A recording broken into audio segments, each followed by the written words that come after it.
Students, class 9 biology video class में आज हम आपको सेल के बारे में बताएंगे। पहले दिन हमने आपको सेल के बारे में बताया था। सेल की खोज किसने की थी, कब की थी और कैसे की थी यह, और उसके अतिरिक्त हमने आपको उस छोटी कोशिका और बड़ी कोशिका भी बताया। कोशिका सिद्धांत के बारे में बताया हमने, कोशिका सिद्धांत होता क्या है। इसके बाद टाइप्स ऑफ सेल हमने आपको समझाया था, कोशिका के प्रकार समझाया। आज हम उसके आगे चलेंगे, कोशिका के प्रमुख भाग से लेकर के यह पहले उसके थोड़ा सा पीछे का समराइज कर दे रहे हैं, ध्यान से सुन लीजिए। पहले जो है हमने बताया था कोशिका जो होती है वह जीवधारियों की संरचनात्मक एवं क्रियात्मक इकाई कहलाती है। कोशिका की खोज सबसे पहले रॉबर्ट हुक ने सन 1665 ईस्वी में किया और उन्होंने जो है जो तने का छिलका होता है जिसको काट कहते हैं, आपने पहले देखा होगा बहुत से लैब वगैरह में जो बड़ी बड़ी बॉटलें होती हैं, शीशियाँ होती हैं, उनके ऊपर लकड़ी का टुकड़ा लगा होता है जिससे ढक्कन के रूप में वह काम करता है। उसको लगा करके बॉटल को बंद कर दिया जाता है, तो वह कार्य कहलाता है। उस कार्य के टुकड़े को उन्होंने लिया और ले करके उसका अनुप्रस्थ काट काटा। अनुप्रस्थ काट का मतलब है क्षैतिज काट, जैसे ऐसे क्षैतिज काट काटा और उस क्षैतिज काट में जो पतली जो स्लाइस थी, सबसे पतला जो महीन जो काट थी, उस काट को उन्होंने अपने खुद के जो माइक्रोस्कोप था जिसकी उन्होंने खोज की थी, मतलब उसका रॉबर्ट हुक के समय माइक्रोस्कोप का या सूक्ष्मदर्शी का आविष्कार नहीं हुआ था।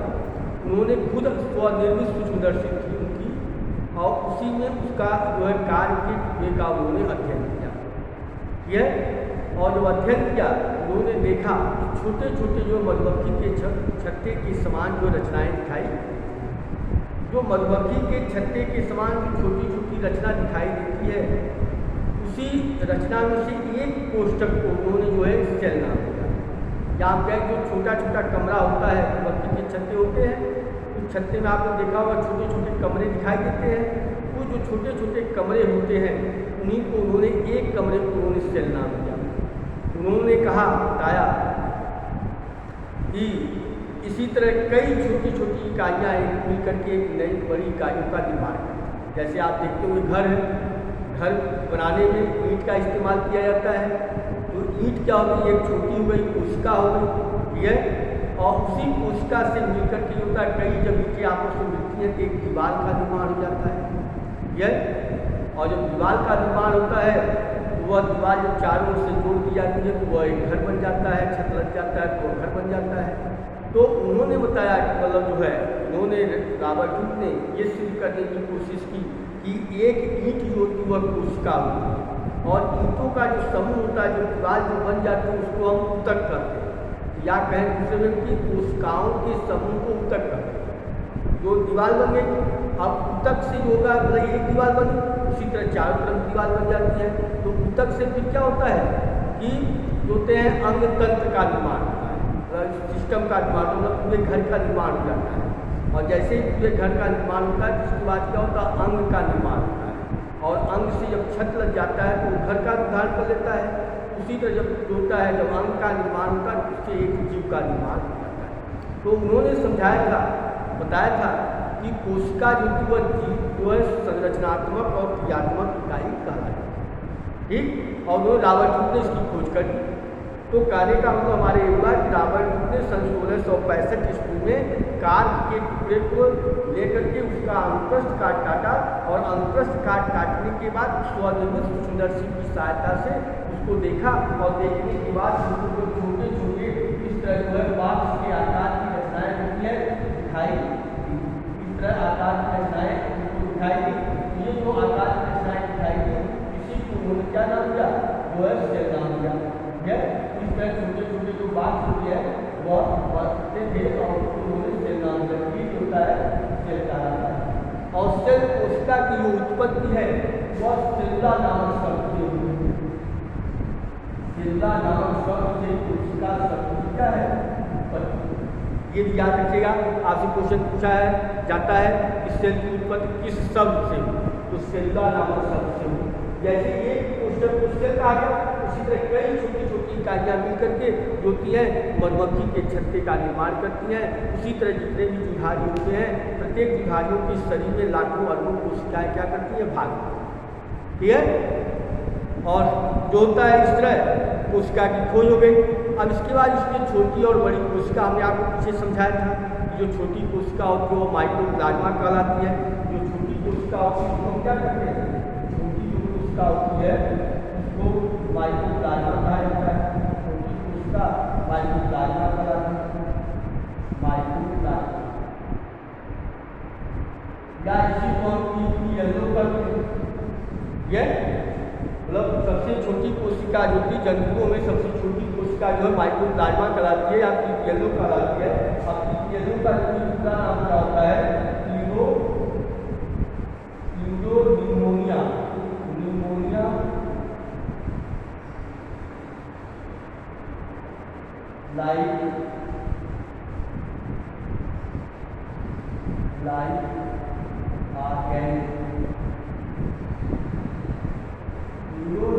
लाइक ऑर्गेनिक, ये होता है कीटों का पूरा नाम था और सबसे छोटी कोशिका होती है। और बड़ी कोशिका की बात की जाए तो तंत्रिका कोशिका होती है या फिर जो लंबी कोशिका होती है वह कहलाती है। लंबी जो कोशिका होती है वह होती है तंत्रिका कोशिका। तंत्रिका कोशिका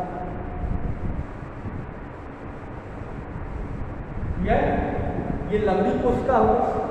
अब इसी तरह जो है छोटी और लंबी कोशिकाएं होती हैं। अब इसके बाद कोशिका की आकार और आकृति होती है। तो कोशिकाएं होती हैं आकार और आकृति होती है उनकी अलग अलग होती है। ये लगभग होता है कोशिका की जो आकृति होती है वो 0.5 माइक्रोन से लेकर के 20 माइक्रोन तक होती है। इसकी जो साइज होती है, इसका जो आकार होता है, आकार जो होता है वह लगभग 0.5 माइक्रोन से लेकर के होता है 20 माइक्रोन तक इसकी लंबाई का होती है। मतलब 0.5 माइक्रोन से लेकर के होते हैं 20 माइक्रोन तक होता है इसका आकार होता है। इसमें होते हैं छोटी और बड़ी आकार की होती है ये कोशिकाएं क्या होती हैं? पाई। इसके बाद देखिए इसमें आता है दूसरा आता है कोशिका सिद्धांत। देखिए ये सब चीज़ें हमने पीछे समझाया है लेकिन उसको समराइज कर रहे हैं। इसके बाद आता है कोशिका सिद्धांत। कोशिका सिद्धांत का प्रतिपादन जो है देने का काम जो है कोशिका सिद्धांत। कोशिका सिद्धांत इसको दिया था स्लीगन और स्वान वैज्ञानिक। कोशिका सिद्धांत का प्रतिपादन स्लीगन एवं स्वान, मतलब दो वैज्ञानिक थे। स्लीगन और स्वान नामक वैज्ञानिक ने कोशिका सिद्धांत का प्रतिपादन किया था। अब इस सिद्धांत के अनुसार जो होता है इसमें जो है बताया गया कि प्रत्येक जीव का शरीर जो होता है एक या एक से अधिक कोशिकाओं से मिलकर के बना होता है। और दूसरा इसमें जो मेन इम्पॉर्टेंट होता है, कहा गया कि जो नई कोशिकाओं की जो उत्पत्ति होती है वह पूर्व में उपस्थित कोशिका से होती है। ये बहुत इम्पॉर्टेंट पॉइंट है कि नई कोशिकाओं की जो उत्पत्ति होती है वह पूर्व में उपस्थित कोशिका से होती है। और इसको देने का काम एक वैज्ञानिक है जिनका नाम था विरको था। तो विरको नामक वैज्ञानिक ने यह बताया कि नई कोशिकाओं की उत्पत्ति पूर्व में उपस्थित कोशिकाओं के द्वारा और ये कोशिका सिद्धांत का प्रतिपादन हो गया। और कोशिका जीव जो होती है वह जीव के शरीर की क्रियात्मक और संरचनात्मक इकाई क्या होती है? ठीक, ये कोशिका सिद्धांत हो गया। अब इसके बाद हम आते हैं अपने टॉपिक को जो आपको पढ़ना है कोशिका के प्रकार। ये जो मैंने आपको सिखाया था कोशिका के प्रकार। कोशिका जो दो प्रकार की होती है, एक होती है यूकेरियोटिक कोशिका, यूकेरियोटिक कोशिका, ये यूकेरियोटिक कोशिका होती है। यूकेरियोटिक कोशिका दूसरी होती है यूकेरियोटिक कोशिका। यूकेरियोटिक कोशिका ये या यूकेरियोटिक सेल, यूकेरियोटिक सेल। ये देखिए हमारी कोशिश ये रहती है कि इसी का जो थोड़ा सा समराइज कर दिया जाए जिससे आपके दिमाग में माइंड वॉश हो जाए। और इसके बाद जो है फिर आगे उसके आगे हम जो है उसको पढ़ाते हैं। मतलब पढ़ाने के लिए जो टेक्निक हम इस्तेमाल करते हैं उसमें यही होता है कि पीछे की थोड़ी सी ये समराइज कर दी जाए, जिससे आपके दिमाग में आ जाए कि हमने यहाँ तक पढ़ा था या इस चीज़ की हमको जानकारी थी। अब उसके आगे जो है कोशिका के प्रकार है। कोशिका जो कि दो प्रकार की होती है, एक प्रोकैरियोटिक कोशिका होती है, दूसरी यूकैरियोटिक कोशिका होती है। तो ये प्रो का मतलब होता है प्रिमिटिव, कैरियोटिक का मतलब होता है न्यूक्लियस। तो प्रोकैरियोटिक कोशिकाएं वे कोशिकाएं कहलाती है जिसमें केंद्रक का अभाव होता है, केंद्रक नहीं पाया जाता, केंद्रक अनुपस्थित होता है ये, और केंद्रक कला भी नहीं पाई जाती। सुना गया? मतलब प्रोकैरियोटिक कोशिकाएं वे कोशिकाएं कहलाती हैं जिसमें केंद्रक का अभाव होता है। पहली चीज क्या होगा, इसके अंदर जो होता है कि प्रोकैरियोटिक कोशिकाओं में केंद्रक का अभाव होगा, केंद्रक नहीं पाया जाएगा, केंद्रक अनुपस्थित होगा। ठीक है, ये पॉइंट हो गया। दूसरा पॉइंट होता है कि इसके अंदर जो है कोशिकांग नहीं पाए। कोशिकांग का मतलब होता है कि हरिफ्लावर, गाल्जिकाय ये और माइटोकॉन्ड्रिया ये नहीं पाए। कोशिकांग क्या होते हैं, नहीं पाए जाते हैं। ये मतलब दो प्रोकैरियोटिक कोशिकाएं होती हैं, उन प्रोकैरियोटिक कोशिकाओं में केंद्रक का अभाव होता है और केंद्रक के साथ साथ उसके अंदर कोशिकांग क्या होते हैं, अनुपस्थित होते हैं। और उनमें जो राइबोसोम होता है वह 70 प्रकार का होता है। मतलब दूसरा जो पॉइंट होता है कि राइबोसोम होते हैं वह 70 टाइप के। यस का होता है सब यूनिट होती है, या एक वैज्ञानिक है जिनका नाम था श्वेदबर्ग नामक वैज्ञानिक ने इसकी खोज की थी और इसको हम 70 राइबोसोम, तो 70 टाइप का राइबोसोम होता है। और चौथा जो पॉइंट होता है, इसके अंदर जो डीएनए होता है वह हिस्टोन प्रोटीन से संबद्ध नहीं होता है, वो खुला नहीं होता है। हिस्टोन प्रोटीन जो होती है प्रोटीन से संबद्ध नहीं रहता है, हिस्टोन प्रोटीन से संबद्ध नहीं होता है। और इसका एग्जाम्पल होता है जो है जीवान और नीले हरे सेल, जीवान और नीले हरे सेल।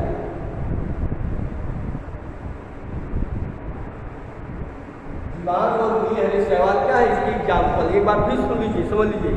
प्रोकैरियोटिक कोशिकाएं वे कोशिकाएं कहलाती हैं जिसमें केंद्रक का अभाव होता है, केंद्रक कला अनुपस्थित होती है। यह इसके बाद दूसरा पॉइंट होता है कि इसके अंदर कोशिकांग नहीं पाए जाते, सेल ऑर्गेनल नहीं पाए। तो कोशिकांग का मतलब होता है माइटोकॉन्ड्रिया, गाल्जिकाय, हरिफ्लावर, एंडोप्लाज्मिक रेटिकुलम, ये सब चीज़ें क्या होती नहीं पाई जाती। इसके बाद इसमें जो राइबोसोम होता है वो 70 प्रकार का होता है। और जानते हैं राइबोसोम होता है वो प्रोटीन का सिंथेसिस करता है, प्रोटीन का निर्माण करता है। हमारी बॉडी के अंदर अगर कोई टूट हो जाती है तो उसकी मरम्मत करने का काम कौन करता है, प्रोटीन करता है। तो प्रोटीन का निर्माण कहाँ होता है, जो है वह प्रोटीन का निर्माण होता है वह राइबोसोम के अंदर होता है। और राइबोसोम होता है वो 70 टाइप का होता है। इसके बाद जो है अगला जो आता है, चौथा नंबर आता है, इसमें जो डीएनए होते हैं वह हिस्टोन प्रोटीन से संबद्ध नहीं रहते हैं। कहने का मतलब होता है डीएनए होता है वह हिस्टोन प्रोटीन से जुड़ा हुआ नहीं। इसके बाद इसका एग्जाम्पल होता है जीवान और नीले हरे सेल। क्लियर? अब इसके बाद आता है दूसरा जो है यूकैरियोटिक कोशिकाएं। यूकैरियोटिक कोशिकाएं वे कोशिकाएं कहलाती है जिसमें केंद्रक पाया जाता है। मतलब जो चीजें इसमें नहीं पाई जाती वो सब चीजें क्या है इसमें पाई जाती है। तो यूकैरियोटिक कोशिका में केंद्रक उपस्थित होता है, केंद्रक कला पाई जाती है, केंद्रक के चारों तरफ केंद्रक कला उपस्थित होती है। और कोशिकांग होते हैं इसमें पाए जाते हैं। कोशिकांग कौन से होते हैं, माइटोकॉन्ड्रिया, गाल्जिकाय, राइबोसोम, ये सब क्या होते हैं, सब पाए जाते हैं। और इनमें जो राइबोसोम होता है वह चेंज होता है, वह राइबोसोम क्या होते हैं, वह 80 प्रकार का होता है। राइबोसोम किस प्रकार होते हैं, 80 प्रकार के। और इसके बाद होता है कि डीएनए जो होता है वह हिस्टोन प्रोटीन से संबद्ध होता है, हिस्टोन प्रोटीन से जुड़ा होता है। और इसका एग्जाम्पल होता है जीवान और नीले हरे सेल को छोड़ करके सभी जो होते हैं वह यूकैरियोटिक कोशिकाएं। मतलब जितने आप बहुकोषीय जंतु हैं या बहुकोषीय जो दुधारी होते हैं सब यूकैरियोटिक कहलाते हैं। या सीधा आप समझिए कि जीवान और नीले हरे सेल को छोड़ करके सभी क्या होते हैं, यूकैरियोटिक। समझ आ गया? अगर आप प्रोकैरियोटिक और यूकैरियोटिक में अंतर आता है तब भी आप लिख लीजिए, और अगर उस तरह आता है तब भी जो है थ्योरी के हिसाब से पैराग्राफ आ जाता है तो उसमें लिखा है। समझ आ गया? अब हम आते हैं अगले टॉपिक पे। अब आता है कोशिकाओं के प्रमुख भाग, मतलब कोशिका के कौन कौन कोशिका होते हैं, भाग होते हैं। इतना तो आपने नोट कर दिया होगा। अब ये अगला जो टॉपिक है वह कोशिका के भाग, कोशिका के भाग, यह parts of cell, parts of cell. अब देखिए ये क्या है, कोशिका के भाग। कोशिका जो के मुख्य जितने भी होते हैं कोशिका होती है उसके 3 प्रमुख भाग, मतलब पहला जो होता है, इसके कितने भाग होते हैं, 3 भाग होते हैं।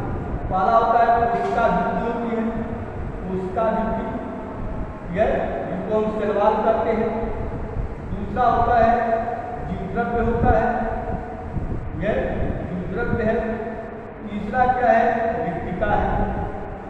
कोशिका के भाग में, कोशिका के कितने भाग हुए, 3 भाग हो गए। कोशिका भित्ति हो गई, कोशिका भित्ति को इंग्लिश कहते हैं सेल वॉल। जब हम लिखा करें तो आप राइट डाउन कर दिया करिए, लिख लिया करिए। इसके बाद आगे आता है प्रोटोप्लाज्म, प्रोटोप्लाज्म। इसके बाद अगला आता है वैक्यूल्स, वैक्यूल्स। ये जो है आप मतलब नोट दिया करिए, इसको नोट करते रहिए तो मतलब क्या क्या हम दिखा रहे हैं उसको जो है आप नोट करते रहिए। अब ये कोशिका के भाग में या पार्ट ऑफ सेल में पहला आता है कोशिका भित्ति आती है। तो कोशिका भित्ति का मतलब होता है, एक होता है कोशिका भित्ति होती है वह केवल पादप कोशिकाओं में पाई जाती है। जंतु कोशिकाओं में कोशिका भित्ति का क्या होता है, अभाव होता है। यह मतलब जंतु कोशिकाओं में कोशिका भित्ति नहीं पाई जाती, केवल पादप की कोशिकाओं जो पौधे होते हैं उन पौधों में ही कोशिका भित्ति पाई जाती है। और ये कोशिका भित्ति जो होती है वह किसकी बनी होती है, सेलुलोज की बनी होती है। ये याद रखिएगा, कोशिका भित्ति किसकी बनी होती है, सेलुलोज की बनी होती है। मतलब जैसे वाली कोई सेल है, ये सेल मान लो है, ये जो है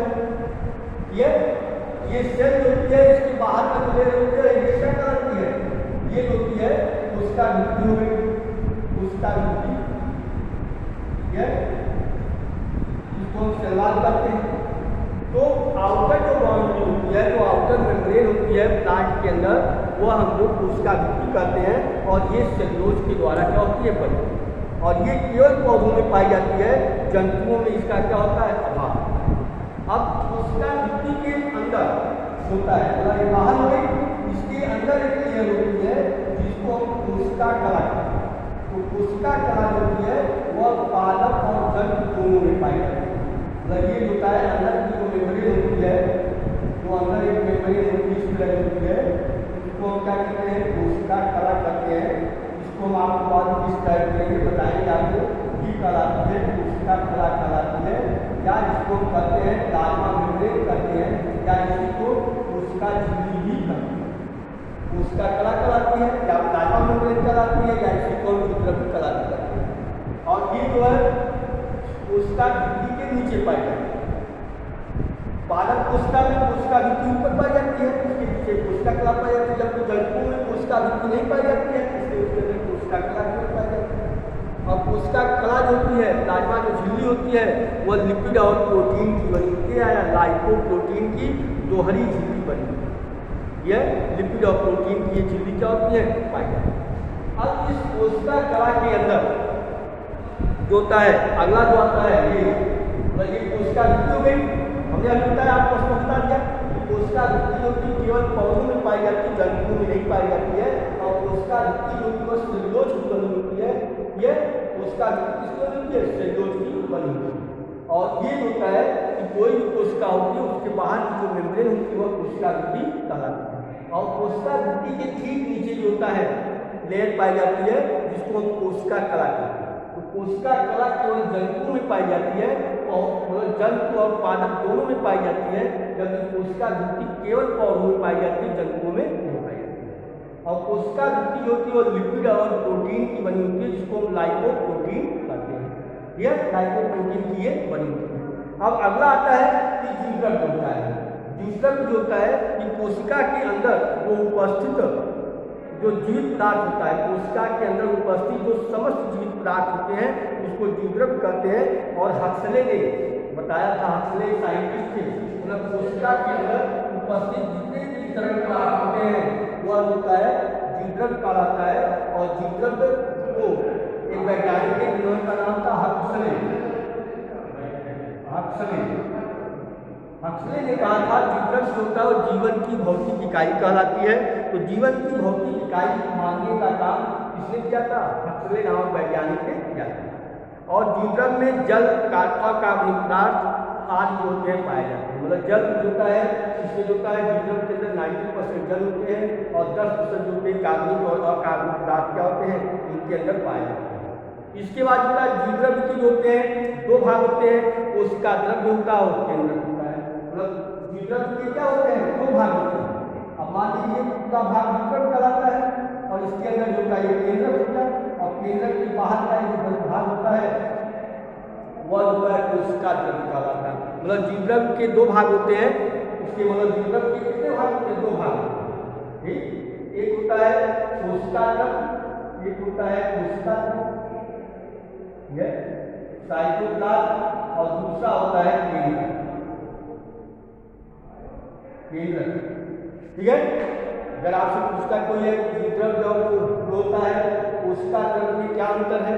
देखिए जीवद्रव्य जो होता है वह जीवन का भौतिक आधार, मतलब केंद्रक सहित कोशिका के अंदर उपस्थित जो तरल पदार्थ होता है उसको हम जीवद्रव्य कहते हैं। और इसके बाद होता है कोशिका द्रव्य क्या कहलाता है कि जो कोशिका के अंदर उपस्थित जो तरल पदार्थ होता है उसको हम कोशिका द्रव्य, मतलब इसमें केंद्रक नहीं आएगा और जीवद्रव्य में केंद्रक सहित आएगा। तो जीवद्रव्य में जो होता है केंद्रक सहित कोशिका में उपस्थित जो तरल पदार्थ होता है उसको हम जीवद्रव्य कहते हैं। जबकि कोशिका द्रव्य जो होता है केंद्रक को छोड़ करके कोशिका के अंदर उपस्थित जो तरल पदार्थ होता है उसको कोशिका द्रव्य कहते हैं। और कोशिका द्रव्य के अंदर ही कोशिकांग क्या होते हैं? डूबे रहते हैं, उसी के अंदर पाए जाते हैं। ये तो कोशिकांग कहाँ पाए जाते हैं? कोशिका द्रव्य के अंदर डूबे रहते हैं, उसी के अंदर वो पाए जाते हैं। और कोशिका द्रव्य के अंदर जो कोशिकांग होता है, कोशिका झिल्ली, माइटोकॉन्ड्रिया, प्लाज्मा होते हैं, जो है राइबोसोम, गाल्जिका आदि जो है पाए जाते हैं। उसको हम आगे आपको डिस्क्राइब करेंगे। इसके बाद तीसरा जो पार्ट आता है ये आप याद रखिएगा पॉइंट, हक्सले एक साइंटिस्ट थे, उन्होंने कहा था कोशिका जो होती है वह मतलब जीवद्रव्य होता है और जीवन का भौतिक आधार है। आपसे एक क्वेश्चन पूछा जाता है जीवद्रव्य जीवन का भौतिक आधार है, किसने कहा था?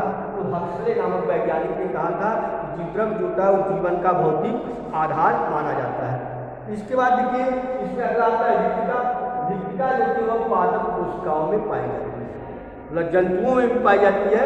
लेकिन जंतुओं में रिक्तिकाएं जो वो छोटे आकार की होती है, जबकि पौधों में रिक्तिकाएं क्या होती है? बड़े आकार की। इसमें जो होते हैं जगह जगह पर कोशिका द्रव्य में जो होते हैं छोटे छोटे होते हैं खाली स्थान हो जाते हैं और ये खाली स्थान आपस में मिल करके एक बड़ी सी रिक्तिका बना लेते हैं। और रिक्तिका का काम होता है कोशिका को स्थित अवस्था में बनाए रखने में सहायता करना होता है।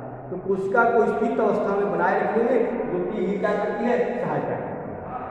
समझा गया? आज जो है कोशिका के भाग तक, अगले दिन हम आपको कोशिकांग पढ़ाएंगे, माइटोकॉन्ड्रिया वगैरह के बारे में बताएंगे। ठीक है, धन्यवाद।